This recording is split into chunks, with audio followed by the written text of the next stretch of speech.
Hey everybody, what's good with you? It is Friday. Congratulations, friends. You have made it through another work week. I hope you had some successes this week. If you had any challenges this week, as always, I hope you overcame those challenges. Educators, I know you're back, and some of us welcome back kids this week coming up. Some of us have already welcomed back kids, so I'm hoping that your school year is off to a great start. It was a little rocky, but we made it through, and we get the kids back in the building on Monday, and so I get to start the squirrely, oh my God, process all over again until next week. So also want to apologize, for not being up here.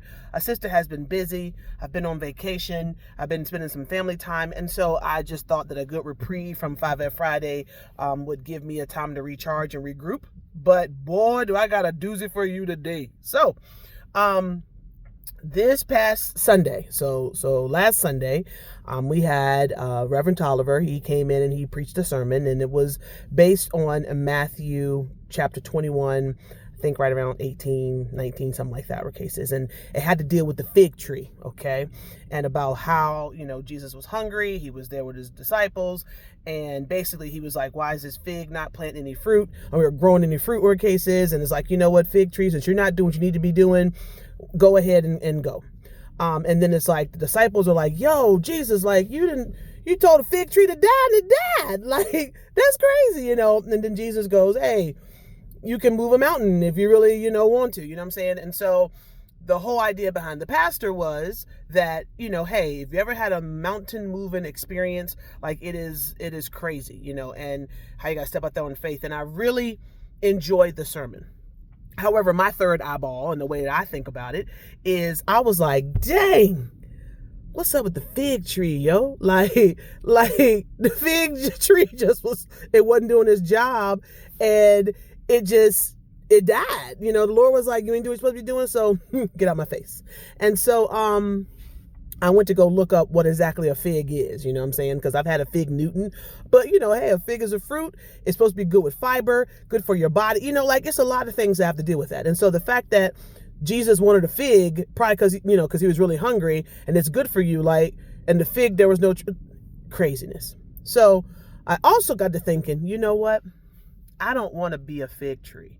I don't want to be like that fig tree. I really don't. I want to be able to always produce fruit, always make sure that I'm doing the right job. I'm pouring into people, I'm feeding life into people, I'm talking to people, because I don't want Jesus to be like, yeah, get away from me. And so this past week, with everybody coming back and stuff not, being ideal, and me just being a little bit overwhelmed, I was sitting in my office and I shut the door and I just needed a moment. And so I'm sitting there and I'm just like, okay, what's my next step? What's my next move? And then my coworker, she comes in, and maybe 2 days after the Sunday. Okay, so that's in the back. So 2 days later, maybe Tuesday or Wednesday, she comes in, and guess what she has? She says, hey, Ebony, would you like a fig? I said, excuse me? She was like, hey, yeah, you want a fig?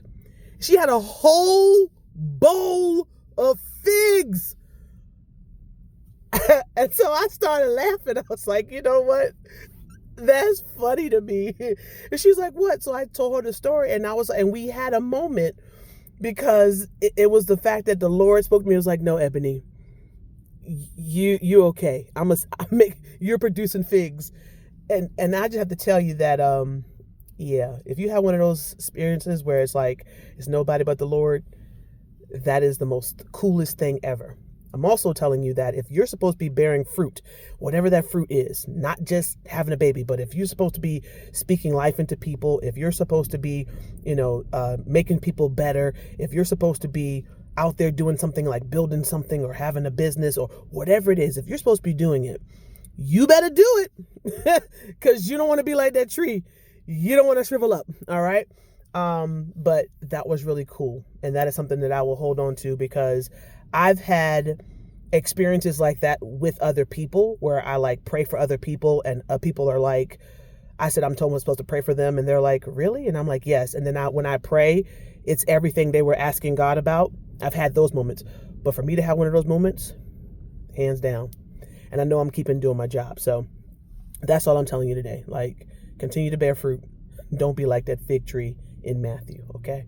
And if no one told you they love you today, just know that I do. Hope you have a fantabulous weekend, all right?